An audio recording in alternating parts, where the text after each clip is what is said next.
This morning at approximately 6:30, a JSO vehicle was involved in a traffic crash with injuries on I-95 southbound, just north of the Dunn exit. At approximately 6:30, there was a Kia in the right-hand lane which was experiencing engine problems.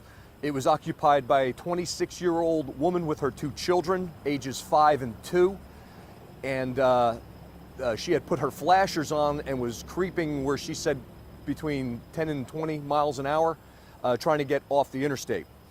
A JSO unmarked vehicle occupied by one adult male was traveling also in the left-hand lane at the speed limit.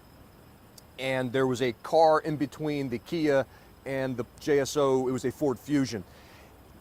The vehicle in front of the JSO vehicle quickly pulled into the left lane, and that's when the JSO employee saw the car. It was right in front of him. He hit the brakes. He was going too fast to be able to stop at that point because it was right in front of him. He rear-ended the vehicle, which spun the Kia out, which collided with the right side barrier wall.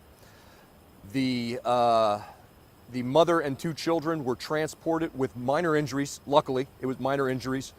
And the JSO employee also had minor injuries, but he was not transported.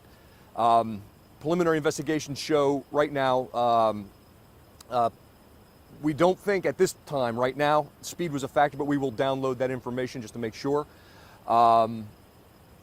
The occupants of the Kia were not wearing seatbelts, so they were kind of jostled around in the car.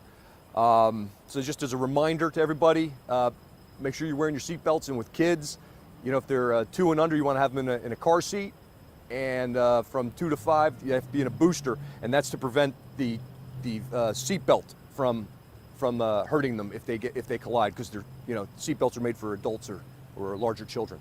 Any questions? So just to get this clear, so the officer was traveling in the left lane behind the Kia, and then the Fusion. I'm sorry if I said I meant right. They were traveling in the right lane. Everyone was in the right lane. Everyone was in the right lane. Yes, ma'am. Okay, and the Kia was trying to get off the highway. Yes. It was having issues. Yes. And the Fusion kind of went in between the officer and the Kia, and the officer hit the Fusion. No, ma'am. Okay. The officer was driving a Fusion. There was a vehicle in between the Ford Fusion, which is an unmarked car, and the Kia. Okay. And that one was obviously, it was just chugging along and just pulled into the left lane. Okay. So as soon as he's following the car doing the speed limit. It pulled into the left lane quickly, and all of a sudden this car, which was doing 10 to 20 miles an hour, was right in front of him. Got it. He hit the brakes, was not able to stop. What do you recommend folks do in the situation that this mother was experiencing, where she was having car issues, she could only drive 10 miles an hour? What's the safest way to go? Well, see, normally, if we weren't dealing with all this road construction, but you know how it is in Florida. If you want job security, work in road construction because it never stops. There's barrier wall right there. There's usually a shoulder where you can pull right off on the shoulder and then call for help. We have the road rangers in the area. You know, we see them all the time. They're fantastic. They're always there. They're Johnny on the spot.